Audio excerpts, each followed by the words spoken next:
Understand success story of India, Pakistan and China, ये सबसे most important point है और इस क्वेश्चन को तो करना ही करना है। देखो, इंडिया और पाकिस्तान ने अपनी पर कैपिटा इनकम डबल करी थी, ये बात सभी को पता है, एक रिमार्केबल अचीवमेंट है। कहीं ना कहीं population has increase 4-fold in Pakistan. India की पाकिस्तान की पॉपुलेशन इंक्रीज हुई थी 4-fold से एंड 3-fold से इंडिया में। तो जो इंसिडेंस था सेकंड पॉइंट में दे रखा है पर क्या एब्सोल्यूट पॉवर्टी को लेकर।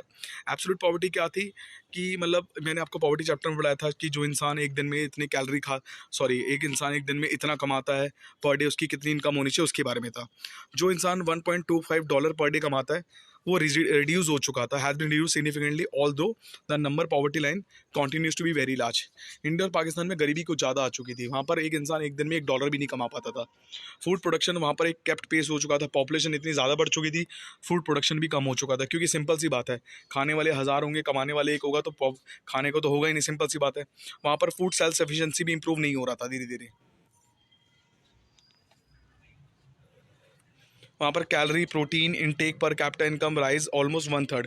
हर चीज़ लोग ज़्यादा खा रहे थे, कमाने वाले कम थे, ये सारी बातें। वहाँ पर बीमारी ज़्यादा और थी, माल नरिशमेंट ज़्यादा और था, बच्चे ज़्यादा पैदा कर रहे थे इंडिया पाकिस्तान में, ये सबसे ज़्यादा प्रॉब्लम थी। A well developed modern sector था along with the backward traditional sector. एक वेल डेवलप्ड मॉडर्न सेक्टर होने के बाद भी वेल ट्रेडिशनल बैकवर्ड सेगमेंट में था, और ये ग्लोबली फाउंड किया गया इन दोनों कंट्रीज़ को लेकर। इंडियन पाकिस्तान की परफॉर्मेंस बिल्कुल सिमिलर थी।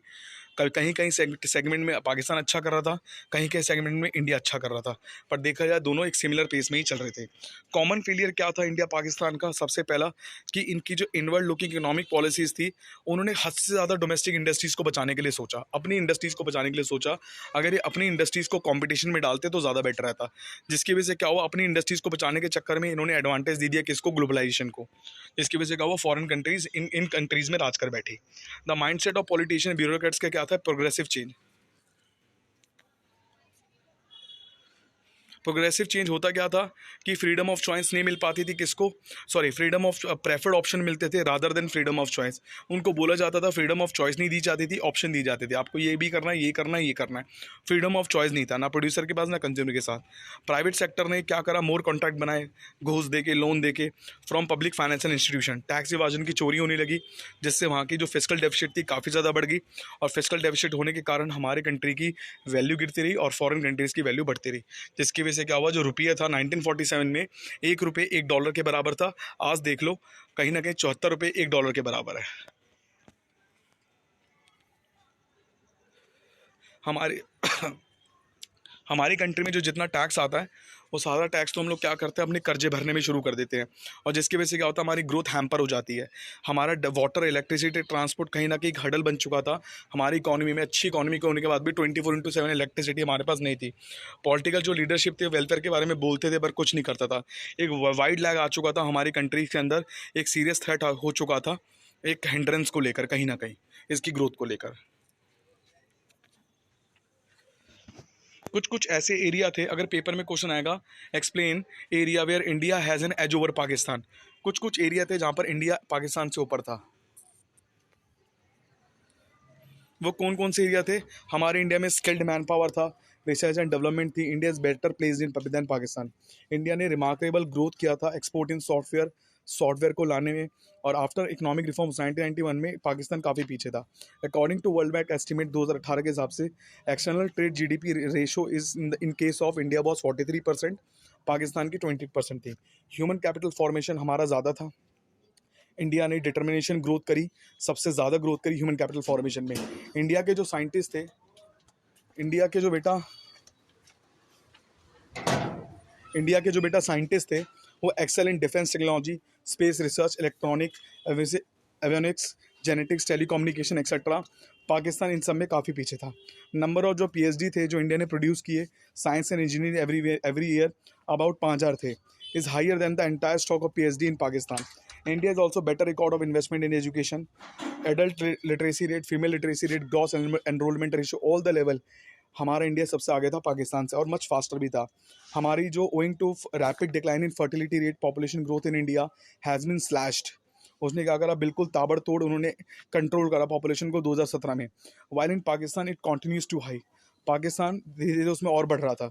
Issue of health facilities, infant mortality rate particular are better address in India. India में जल्दी से इनको एड्रेस जल्दी कर लिया गया था, और आज हमारे इंडिया में मेडिकल फैसिलिटीज़ भी अच्छी है कहीं ना कहीं। कौन कौन से ऐसे एरिया जहाँ पाकिस्तान हमसे आगे है?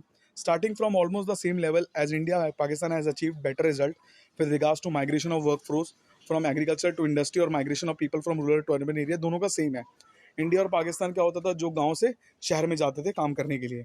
But reducing BPL population, India जो चाइना में बीपीएल पॉपुलेशन रिड्यूस हुआ बहुत जल्दी से 29.5% इन 2013, 21.9% इन 2011। अब देखा जाए तो उनका जो 21.9% था 2011 में, अब धीरे धीरे इनका बीपीएल रेशो भी कम हो रहा है। Pakistan growth strategy is better than human face than India. Pakistan की जो ग्रोथ स्ट्रेटेजी थी कुछ एरिया में उनकी अच्छी थी। Even the rate of investment in Pakistan has been lower. India की जो पाकिस्तान की जो रेट ऑफ इन्वेस्टमेंट थी वो भी लोअर थी, बट एफिशिएंसी ऑफ इन्वेस्टमेंट कि वो जितना भी करते थे एफिशिएंट करते थे, ये नहीं कि अंधाधुंध कहीं भी पैसे लगा रहे हैं। वो लिमिटेड करते थे बट कहीं ना कहीं अच्छा करते थे बेटा, ठीक है। अब कुछ ऐसी जगह है कि China has edge over India. देखो ये तो बताने की जरूरत नहीं है चाइना कैसे इंडिया से आगे है, ये आप अपनी लैंग्वेज में भी लिख सकते हो। अगर आप बुक से देखोगे ना तो उससे बढ़िया अपनी लैंग्वेज में लिखो। देखो चाइना ना इंडस्ट्रियल सेक्टर में ज़्यादा था, उनका प्रोडक्शन कैपेसिटी भी ज़्यादा था। तो China reforms comparatively during the 80s, India is mid train state. India जब चाइना ने 1958 से अपने इंडस्ट्रियल सेक्टर को ग्रोथ कर दिया था, इवन वहाँ पर जो एक्टिवली परस्यू 90s में इंडिया ने फोकस किया जीडीपी ग्रोथ में, और चाइना ने फोकस किया था 1958 से शुरू कर दिया था, बट उनका जो मेन पीरियड था वो था 1978 से 1989 में। तो कहीं ना कहीं जहाँ इंडिया 10 साल के बाद कर रहा है, उन्होंने 10 साल पहले शुरू कर दिया था। अगर रिकंस्ट्रक्शन की बात की जाए, Chinese agriculture went a long way. Chinese agriculture आज बहुत आगे बढ़ चुका है। उनके पास कितने सारे सिस्टम है नए नए फार्मिंग के, collective cultivation, per household were allotted land for individual cultivation. हर घर को एक लैंड दिया गया एग्रीकल्चर के लिए। ट्रांसफॉर्मेशन, उनके पास नई नई टेक्नोलॉजी है कहीं ना कहीं, और वो फास्ट इफेक्टिव है उनकी जो टेक्नोलॉजी। ऑल्सो ग्लोबल एक्सपोजर की बात की जाए, China allowed foreign investment 100% equity. China क्या करता है, अलाउ करता है कि हमारे पास आके आप 100% इक्विटी में इन्वेस्टमेंट करो, कहीं ना कहीं आप ही ओनर बन जाओ, पर डेवलपमेंट पे फोकस करता है। It allow foreign investment to freedom. फिर फॉरेन इन्वेस्टर क्या करते थे, फ्रीडम होता था उनके पास हायर एंड फायर का, वो जिस मर्जी को हायर करे और जिस मर्जी को फायर करे वर्कर्स को। It also offer them lucrative infrastructure. देखो जैसे मान लो चाइना में अमेरिका ने आके क्या करा, चाइना में एक पूरी कंपनी बना ली 100% इक्विटी के साथ, तो चाइनीज़ लोगों को एम्प्लॉयमेंट मिल जाती थी उससे ईजी तरीके से। By establishing SEZ economic zone, India ने क्या करा, चाइनीज़ ने क्या करा, एक ऐसे इकोनॉमिक जोन बनाया जहाँ पर फॉरेन इन्वेस्टर को बहुत मज़ा आने लगा, क्योंकि उनके पास पूरी फ्रीडम थी, नेचुरल रिसोर्सेज बहुत सारे थे। तो कहीं ना कहीं China was liberal in allowing FDI in retail. तो एफडीआई को रिटेल में मतलब कि एफडीआई को इतनी परमिशन दी, वो कुछ भी कर सकते थे वहाँ पर। तो इन ऑल रिस्पेक्ट हम ये बोल सकते हैं, इंडिया आज भी कहीं ना कहीं चाइना से बहुत ज़्यादा पीछे है और चाइना हमसे काफ़ी ज़्यादा आगे है। तो इसीलिए China has emerge the second largest economy in the world in terms of percentage share in global GDP, while India is lagging behind. India 7वें 8वें नंबर पे माइट भी, बट चाइना अभी करंट जो जीडीपी मैंने भी देखी है, चाइना नंबर 1 पे आए। बेटा समझ आ गया सब?